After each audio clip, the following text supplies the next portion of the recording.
আল্লাহ তুমি আমাকে এমন কেন করলে আল্লাহ? কেউ আমাকে ভালোবাসে না, যাদের বাড়ি যায় সবাই আমি লাঠি ঝাঁটা মেরে তাড়ি দেয়।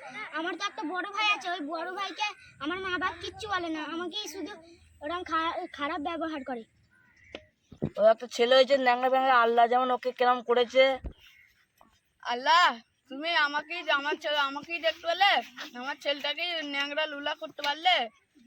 কত দুনিয়ায় লোক আছে, ওদের করতে পারলো না, আমাকেই আমার ছেলেটাকে কি করতেই হবে। কত আশা করেছিলাম যে আমার ছেলে আমাকে ইনকাম করে এসে খাওয়াবে, কিন্তু কাজই তো করতে পারে না। তাহলে আমি খাবো কি করে? তাহলে আর কি হবে? আল্লাহ যা দিয়েছে তাই তো নিতে হবে, আমাকেই কাজ করে খাওয়াতে হবে।